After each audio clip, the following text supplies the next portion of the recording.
باللہ من الشیطان الرجیم بسم اللہ الرحمن الرحیم۔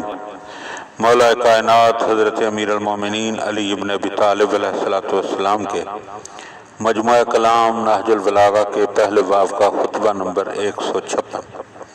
اللہ نے آپ کو اس وقت رسول بنا کر بھیجا جبکہ رسولوں کا سلسلہ رکا ہوا تھا اور امتیں مدت سے پڑی سو رہی تھیں اور دین کی مضبوط رسی کے بل کھل چکے تھے۔ چنانچہ آپ کے پاس پہلی کتابوں کی تصدیق کرنے والی کتاب اور ایک ایسا نور لے کر آئے کہ جس کی پیروی کی جاتی ہے اور وہ قرآن ہے۔ اس کتاب سے پوچھو لیکن یہ بولے گی نہیں، البتہ میں تمہیں اس کی طرف سے خبر دیتا ہوں کہ اس میں آئندہ کے معلومات، گزشتہ واقعات اور تمہاری بیماریوں کا چارہ اور تمہارے باہمی تعلقات کی شیرازہ بندی ہے۔ اس خطبے کا ایک جز یہ ہے کہ اس وقت کوئی پختہ گھر اور کوئی اونی خیمہ ایسا نہ بچے گا جس میں ظالم غم و حزن کو داخل نہ کریں اور سختیوں کو اس کے اندر نہ پہنچائیں۔ وہ دن ایسا ہوگا کہ آسمان میں تمہارا کوئی عذر خواہ اور زمین میں کوئی تمہارا مددگار نہ رہے گا۔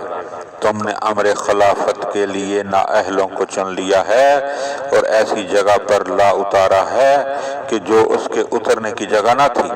عنقریب اللہ ظلم ڈھانے والوں سے بدلہ لے گا، کھانے کے بدلے میں کھانے کا اور پینے کے بدلے میں پینے کا، کہ یوں انہیں کھانے کے لیے حنظل اور پینے کے لیے ایلوا اور زہر ہلاہل دیا جائے گا، اور ان کا اندرونی لباس خوف اور بیرونی پہناوا تلوار ہوگا۔ وہ گناہوں کی سواریوں اور خطاؤں کے بار بردار اونٹوں میں قسم پر قسم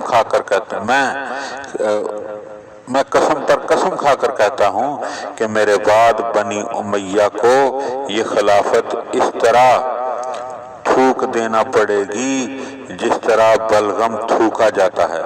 پھر جب تک دن رات کا چکر چلتا رہے گا وہ اس کا ذائقہ نہ چکھیں گے اور نہ اس کا مزہ اٹھا سکیں گے۔